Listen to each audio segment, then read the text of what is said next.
সুলতান মাহমুদ গজনবীর নাম শুনছেন কি শুনেন না জানি না, যিনি এই ভারতবর্ষ বাংলাদেশকেও শাসন করছেন। যদিও ওনার বাড়ি রাশিয়ায় ছিল, 17 বারের সময় উনি ভারত স্বাধীন করছেন, 16 বার উনি হার মানছেন, কিন্তু 17 বারের সময় উনি জিতছেন। 46 বছর পরে ওনার জানাজা কবর খোলা হয়েছিল কোনো কারণে। তো ওনার লাশ ওরকম পাওয়া গেছে, যেরকম রাখা ছিল ঠিক এরকমই পাওয়া গেছে। ফ্রান্সিসি যে ইঞ্জিনিয়ার ওনার কফিনকে খুলছেন, সে লাশ দেখা মুসলমান হয়েছেন। সুলতান মাহমুদ গজনবীর লেখা আছে, ওনার নিজের হাতের লেখা, যে শুধু এই কুরআনি তালেবে এলেমের ছোট একটা উপকারের কারণে আল্লাহ ওনাকে মাফ করে দিছিলেন। আর এই সুসংবাদটা আল্লাহর রসুল ওনার মৃত্যুর আগে স্বপ্নে যুগে দিয়া গেছেন। কেননা উনি বড় চিন্তিত ছিল যে আমি ইসলামের ঝান্ডা তো কম উড়াই নাই। গজনি সেই রাশিয়ায়, চেচেনিয়ার একটা শহর, ওইখান থেকে নিয়ে ভারত মহাদেশে পর্যন্ত উড়াইছি। আল্লাহ আমাকে মাফ করবেন কি করবেন না, এই চিন্তায় উনি শেষ বয়সে বড় চিন্তিত ছিলেন। আল্লাহ রসুল সাল্লাল্লাহু আলাইহি ওয়াসাল্লাম স্বপ্নে যুগে এসে বলছিলেন যে অমুক দিন তুমি তালেবে এলেমকে, যারা কোরআন হাদিস পড়তেছিল, ছোট একটা বাচ্চাকে যে তুমি সহযোগিতা করছিলে, ওই বিনিময়ে আল্লাহ তোমাকে মাফ করে দিছেন। ইচ্ছা করলে আপনি ওনার জীবনী পড়া দেখতে পারেন। আর যদি বলেন উনি তো মারা গেছে 100 বছর আগে, 1000 বছর আগে, তাহলে এরকম লোক আপনাদের এখানে নিয়ে আসা যায়, যিনি এখনো মনে হয় জীবিত আছেন আমার ধারণা অনুযায়ী, কিন্তু একটু দূরে দূরে একটু। সে মাদ্রাসায় চাকরি করত খাদেম হিসাবে। তো খাদেমরা একটু সাদা সিধাই হয় একটু, তো ও সাদা সিধা ছিল, ছেলেরা বড় বিরক্ত করত। একদিন চাকরি ছেড়া চলে গেছে, ও একটা স্বপ্নে দেখার পরে রাত্রে ফিরে আসছে। মোহতামিম সাহেব বলছে আমি চাকরি করব। বলছে কেন, তুমি না ছেড়া চলে গেলা? বলছে আগে না দেখা করতাম, এখন দেখা করব। বলছে কারণ কি? বলে আমি কাল স্বপ্নে দেখছি যে কিয়ামতের মাঠ হয়ে গেছে, পুলসেরাতের পাশে আমি দাঁড়ায় আছি, কিন্তু ভয়ে পা দিতেছিলাম না। মাদ্রাসার ছেলেগুলা যখন পুলসেরাতের কাছে আসলো, তো পুলসেরাতরা চিকন থেকে হাইওয়ে হয়ে গেল।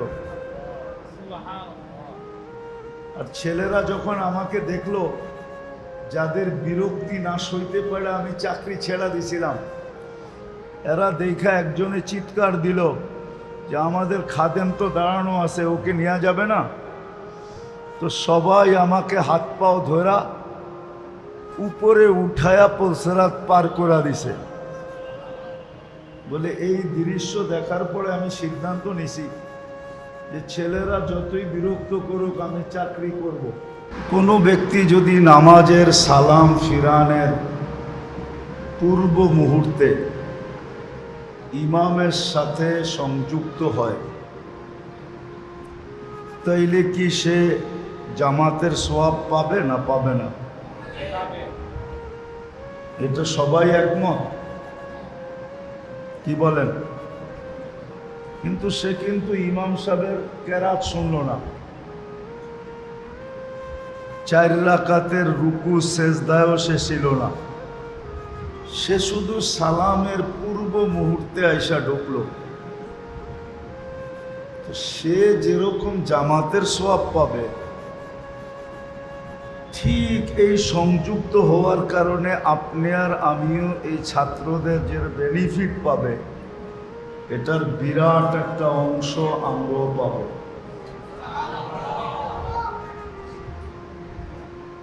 এখন তো দেখানো যাবে না, যদি টেকনোলজি আল্লাহ দিত বা যদি সিস্টেম থাকতো, তাইলে আপনাদেরকে হয়তো খুলে দেখায়া দিতাম যে এই যে আপনি পাইলেন। কিন্তু হ্যাঁ, মৃত্যুর পরে আমরা পাব, নিঃসন্দেহে পাব এই সংযুক্ততার কারণে, যে ডাকলেই মহল্লাবাসী চলে আসে। আরো কয়েকটা কারণ আছে, জানি না আমি এখানে সব অভিভাবক কিনা। যদি অভিভাবক হয়ে থাকেন, তাহলে অভিভাবকদেরও কিছু দায়িত্ব আছে। শুধু ছেলে মাদ্রাসায় দিয়া মাসিক টাকাটা খরচ করা এতটুকু যথেষ্ট না, যে আপনি ছেলে দিয়া দিলেন, মাসের খরচা দিয়া দিলেন। এতটুক একটা ছেলেকে মানুষ বানানোর জন্য, সুপুত্র বানানোর জন্য যথেষ্ট না।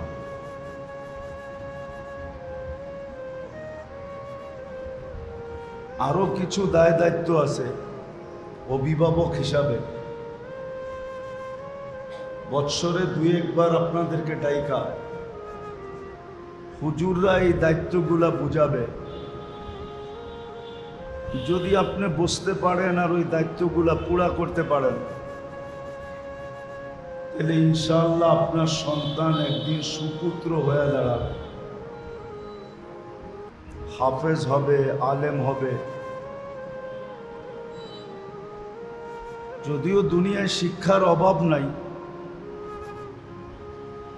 কিন্তু এই শিক্ষার দ্বারা ভিন্ন, অন্য শিক্ষার দ্বারা ভিন্ন। এই শিক্ষার দ্বারা ভিন্ন, অন্য শিক্ষার দ্বারা ভিন্ন। এই শিক্ষা হলো কোরআন হাদিসের শিক্ষা। হাফেজ হবে, আলেম হবে, বিদায় এটার নিয়ম পদ্ধতিও ভিন্ন। যদি বলবেন হাফেজ আলেম হয়ে কি করবে, ওই চিন্তা আপনার করতে হবে না। কেননা আলহামদুলিল্লাহ সুম্মা আলহামদুলিল্লাহ, হাফেজ আলেম যারাই হয়েছে, সমাজ যদিও আঙ্গুল উঠায়, সমাজ এদেরকে নিয়ে বহুত কথা সমাজে আছে, থাকতে পারে, এটার সাথে আমার কোনো দ্বিমত নাই। কিন্তু আলহামদুলিল্লাহ এরা পরিবার, পরিজন এবং পরিবারের ভিতরে যতটুকু স্বচ্ছ আছে, পরিষ্কার আছে, অন্য কেউ এতটুকু সমাজে, পরিবারে স্বচ্ছ আর পরিষ্কার নাই। এটা আপনাকে মানতে হবে। আপনি দেখাইতে পারবেন না, অল্প পয়সা বেতন পায় বটে, কিন্তু কোনো আলেম ওলামা মা বাবাকে ঘর থেকে বাহির করে দিছে, এই প্রমাণ আপনি একটাও আনতে পারবেন না। বরং যতটুক আছে অতটুক নিয়েই বরকতের সাথে, কেননা এদের কামার ভিতরে বরকত আছে, বরকতের সাথে মা বাবাকে নিয়ে বড় ভালো আছে, বড় ভালো আছে। হ্যাঁ, 2-4 জন ব্যতিক্রম থাকতেই পারে। 1 কেজি আটাতে লবণ আর কতটুক দেওয়া হয়, আটার তুলনায় সামান্যই। কিন্তু 2-1 জন ব্যতিক্রম যদিও দেখেন, এটা আমি 100% বলবো, আপনি যদি তালাশ করেন, ওরা শুধু রূপতারি, আলেম ওলামার রূপকে ব্যবহার করছে, আসলে সে আলেম ওলামা পরিপূর্ণভাবে হয় নাই। সে যদি পরিপূর্ণভাবে আলেম হইতো তাহলে এই আঙ্গুলটা তার উপরে উঠানোর সুযোগ হতো না। সে রূপধারী, শুধু রূপ ধারণ করছে। তো যেটা আপনাদেরকে আমি অবেলা বুঝাইতেছিলাম যে এক তো আপনাদেরকে ডাকার সবচেয়ে বড় কারণ হলো যে এই সংযুক্ত হওয়ার কারণে কালকে যেই বেনিফিটটা আমরা পাব, আপনাদেরকে এই বেনিফিট থেকে বঞ্চিত করতে এই প্রতিষ্ঠান চায় নাই। এই জন্য অবেলা আপনাদেরকে বিরক্ত করছে। দ্বিতীয়, অভিভাবকদেরকে আনার উদ্দেশ্য যে শুধু দায়িত্ব এতটুক শেষ না যে ছেলেকে আমি ভর্তি করায় দিলাম, মাসে যতটুকু দেওয়ার অতটুকু দিলাম, আমার দায়িত্ব শেষ না, এতটুকু না, আরো কিছু দায়িত্ব আপনাকে নিতে হবে, যার দ্বারা আপনার আমার সন্তান সঠিক মানুষ রূপে মানুষ হিসাবে দাঁড়াবে। অনেক জিনিস আছে বুঝাইতে চাইলেও বোঝানো যায় না। আপনাদেরকে যদি একটা উদাহরণ দিই, শিক্ষিত অনেকেই আপনারা, বেশি সবাই শিক্ষিত, টেকনোলজির যুগ, মানুষের শরীরে চিনি আছে, চিনি, সুগার, কিন্তু 800 কোটি মানুষের শরীর থেকে বর্তমানে বিজ্ঞান 1 ছটাক চিনি বাহির করে দেখাইতে পারবে না। আমি 800 মানুষের না, 800 কোটি মানুষের শরীর থেকে বিজ্ঞান 1 ছটাক চিনি বাহির করে দেখাইতে পারবে না। এরকম কোনো মেশিন আসে নাই, কিন্তু চিনি আছে শরীরে। নাইলে আমি ডায়াবেটিসের রুগী হইতাম কি করে? আমার সুগার কখনো বাড়ে কখনো কমে। এরকম আমাদের শরীরে অনেক পদার্থ আছে, চিনি আছে, লবণ আছে, আয়রন আছে, কিন্তু দেখানো যাবে না, ঠিক না? না যাবে? কি যাবে? যাবে না? মানেন তো? মানেন কেন? যেটা দেখানো যায় না। এত উন্নত টেকনোলজি, মঙ্গল গ্রহে বাড়িঘর বানাইতেছে, চাঁদে জমিন কিনতেছে, তারপরও দেখানো যায় না। ঠিক আমি যেটা বুঝাইতে চাইতেছি এটাও এরকমই, মাইনা নিতে হবে। আজকে দেখানো যাবে না, কালকে দেখানো যাবে। এই জন্যই আপনাদেরকে আনা, এবং সামনে আরো আনা হবে, আরো বিরক্ত করা হবে। অভিভাবকদেরকে বৎসরে 2-3 বার বিরক্ত করা হবে, অনেক কিছু বুঝানোর জন্য, অনেক কিছু দেখানোর জন্য, যে আপনার ছেলে পেলে কতটুকু অ্যাডভান্স হইলো ওইটাও দেখাবে, আপনার দায় দায়িত্ব কি এটাও বুঝাবে। এই জন্য চাই যখনই মাদ্রাসাওয়ালারা ডাকে, আপনি সহযোগিতা করেন আর না করেন, এটা আপনার অভিরুচির উপরে নির্ভর। সহযোগিতা করলে সোনায় সোহাগা, এটার বদলা আপনি অবশ্যই পাবেন, এতে কোনো সন্দেহ নাই। কিন্তু আপনি সহযোগিতা করেন আর না করেন, যখনই মাদ্রাসাওয়ালারা ডাকুক, তো উচিত হবে যে নিজেকে সংযুক্ত করার জন্য ডাকে সাড়া দেওয়া। যেই সময়টা আপনি এখানে দিবেন, যতটুকুই আপনি এদের সাথে সংযুক্ত থাকবেন, এটার বেনিফিট কালকে ইনশাআল্লাহ পাবেন, এতে কোনো সন্দেহ নাই। আর ছোট আকৃতিতে পাবেন না। বহুত বড় আকৃতিতে পাবেন। যদি ইতিহাস বিশ্বাস করেন তাহলে আমি আপনাদেরকে কিতাবের নাম বলতে পারি। সুলতান মাহমুদ গজনবীর নাম শুনছেন কি শুনেন না জানি না, যিনি এই ভারতবর্ষ বাংলাদেশকেও শাসন করছেন। যদিও ওনার বাড়ি রাশিয়ায় ছিল, 17 বারের সময় উনি ভারত স্বাধীন করছেন। 16 বার উনি হার মানছেন, কিন্তু 17 বারের সময় উনি জিতছেন। 46 বছর পরে ওনার জানাজা কবর খোলা হয়েছিল কোনো কারণে। তো ওনার লাশ ওরকম পাওয়া গেছে, যেরকম রাখা ছিল ঠিক এরকমই পাওয়া গেছে। ফ্রান্সিসি যে ইঞ্জিনিয়ার ওনার কফিনকে খুলছেন, সে লাশ দেখা মুসলমান হয়েছেন। সুলতান মাহমুদ গজনবীর লেখা আছে, ওনার নিজের হাতের লেখা, যে শুধু এই কোরআনী তালেবে এলেমের ছোট একটা উপকারের কারণে আল্লাহ ওনাকে মাফ করে দিছিলেন। আর এই সুসংবাদটা আল্লাহর রসুল ওনার মৃত্যুর আগে স্বপ্নে যুগে দিয়া গেছেন। কেননা উনি বড় চিন্তিত ছিল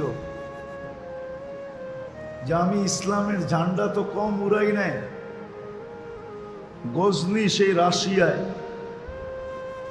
চেচেনিয়ার একটা শহর, ওইখান থেকে নিয়ে ভারত মহাদেশে পর্যন্ত উড়াইছি।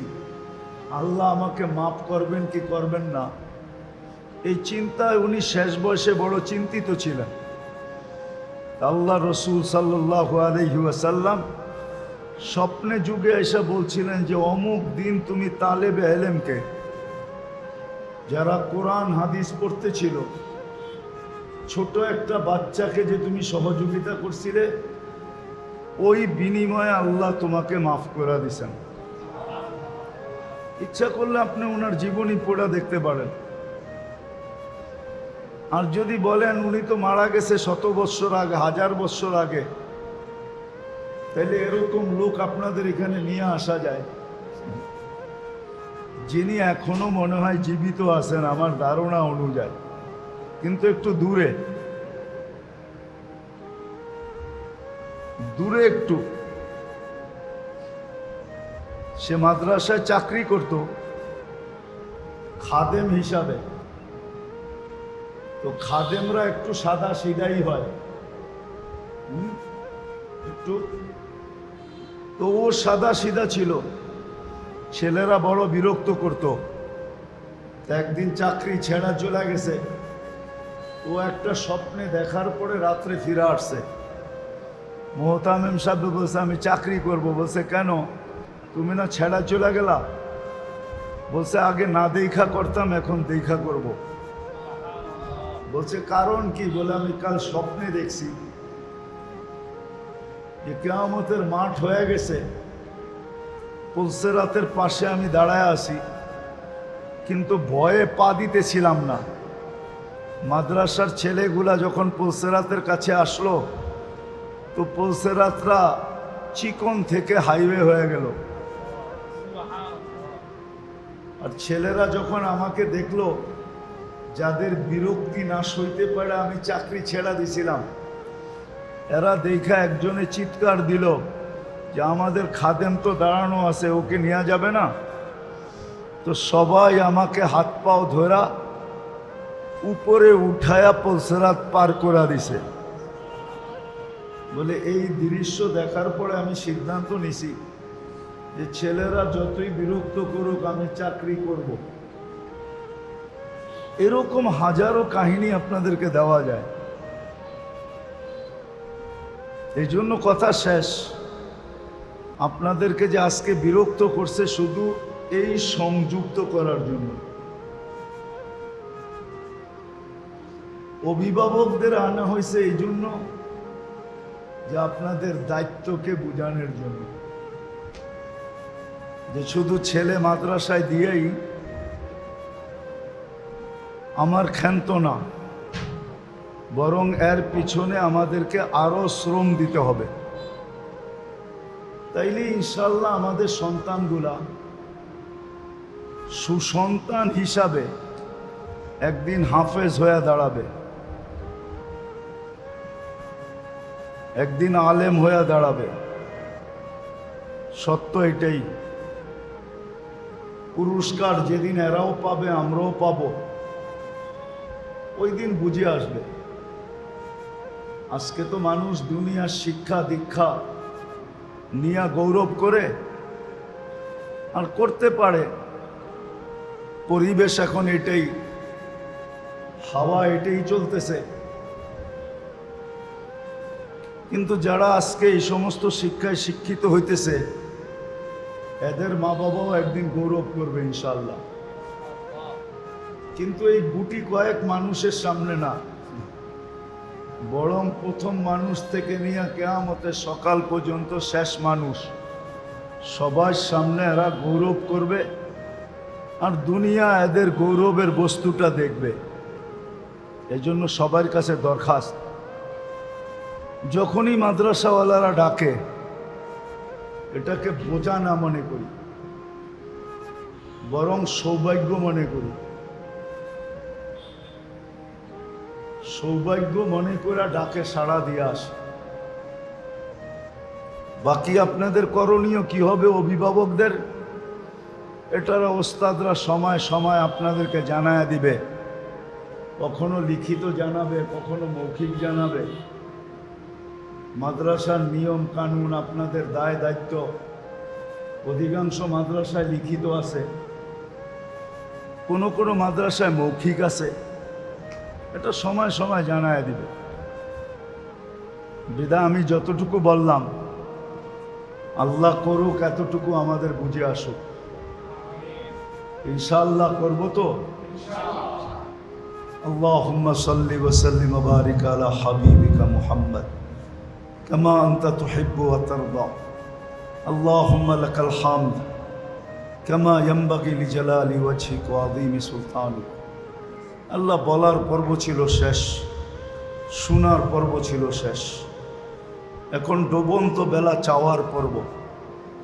সূর্য আজকে সারা দিনের আমল নিয়ে ডুবে যাবে, আমাদেরকে ধ্বনি দিতে দিতে ডুবে যাবে যে কাল সকালে তুমি আমাকে উঠতে দেখবে কিনা। হয়তো নাও উঠতে দেখতে পারো, জানি না। বাস্তবিক সত্য এটাই, কাল সকালে হয়তো সূর্য উঠা নাও দেখতে পারি। সারা দিনের আমল নিয়ে তো সে ডুবে যাবে। কিন্তু আল্লাহর কাছে এই উদ্বোধনী অনুষ্ঠানে, তাও কোরআনী অনুষ্ঠান, কোরআনী মক্তব, কোরআনী মাদ্রাসা, এর উদ্বোধনী অনুষ্ঠানে আল্লাহর কাছে এতটুকু তো অবশ্যই চাব, যেই অনুষ্ঠানের কারণে, এই ছোট ছোট কচি কচি বাচ্চাগুলার হাতের কারণে এদের আমলনামা এখনো শুরু হয় নাই। হতে আরও দীর্ঘ সময় লাগবে, আরও অনেকটা বৎসর কাটা যাবে। এদের হাতের উসিলা দিয়েই চাব আজকে যেন আল্লাহ আমাদের পিছনের গুনাহ খাতাকে মাফ করে দেন। শুধু আমাদের না, আমাদের আত্মীয় স্বজন যারা কবরে চলে গেছে, যারা বেঁচে আছে, যারা কিয়ামত পর্যন্ত আসবে, সবাইকে যেন আল্লাহ আজকেই মাফের ফয়সালা করে দেন, মাফ করে দেন। আল্লাহর কাছে এটাই চাবো, এই অনুষ্ঠান যেন আল্লাহ আজকে কবুল করেন, মাদ্রাসা যেন কবুল হয়, ওস্তাদ ছাত্র যেন কবুল হয়, এই এলাকা যেন মাদ্রাসার কারণে কবুল হয়, এখানের মানুষগুলা যেন কবুল হয়, সাহায্য সহানুভূতিকারীরা যেন কবুল হয়, অভিভাবকরা যেন কবুল হয়। আজকে আমরা কবুলিয়াত চাবো, আর কিচ্ছু চাবো না। কবুলিয়াতই যথেষ্ট, কবুল হইলেই সব কিছু হয়ে যাবে। এটাই আল্লাহর এটাই সিস্টেম, আল্লাহর এটাই বিধান, এটাই আল্লাহর রেজুলেশন, এটাই আল্লাহর গঠনতন্ত্র। যাকে আল্লাহ কবুল করেন, কুদরত দ্বারা সব কিছু নিজেই দিয়া দেন, যোগ্যতাও নিজে দিয়া দেন, সব কিছুই নিজে দিয়া দেন। এই জন্য কবুলিয়াত চাবো, আর কিচ্ছু চাবো না। হ্যাঁ, যদি প্রয়োজন কিছু থাকে এই মাদ্রাসার, আল্লাহ যেন কুদরত দ্বারা পুরা করে দেন, কখনো যেন আমাদের কারো কাছে হাত পাততে না হয়। এই মাদ্রাসাটাকে যেন আল্লাহ দাওরা পর্যন্ত পৌঁছায় দেন, বিরাট বড় একটা জামিয়াতে রূপান্তরিত করেন। জানি না এটা ভাড়া জায়গা কিনা, যদি ভাড়া হয়ে থাকে তাহলে নিজস্ব একটা ভবনের ব্যবস্থা করে দেন, আরও এটাকে যেন উন্নত করে দেন, আরও উপরে উঠায় দেন। আল্লাহর কাছে যা চাইলাম তাও যেন দিয়া দেন, যা চাইতে পারলাম না তাও দিয়া দেন। আমরা যারা ছোটোখাটো রোগে আক্রান্ত বা জটিল রোগে যদি কেউ আক্রান্ত হয়ে থাকে, সবাইকে যেন আল্লাহ শেফায়ে কামেলা আজেলা দায়েমা মুস্তামেররা নসিব করেন। আল্লাহ ফিলিস্তিনকে আপনি জয়যুক্ত করে দেন। যারা হজে গেছে বা যাবে, সুষ্ঠুভাবে সহিভাবে সঠিকভাবে হজ করার পরে কবুল হজের বরকত নিয়ে দেশে ফিরার তৌফিক নসিব করেন। আয় আল্লাহ, জমিনের যদি বৃষ্টির প্রয়োজন হয়, আপনার বন্দাদের যদি বৃষ্টির প্রয়োজন হয়, আয় আল্লাহ মেহেরবানি করা, মেঘ প্রতিদিন আসে আবার উইরা চলে যায়।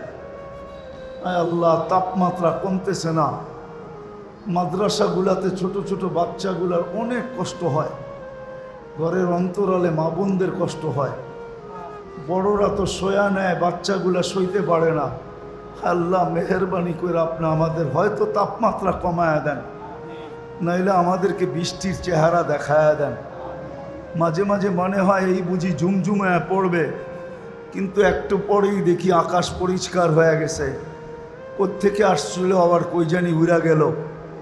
আল্লাহ আপনি আমাদের দেশকে বৃষ্টি দ্বারা আল্লাহ ঠান্ডা করে দেন।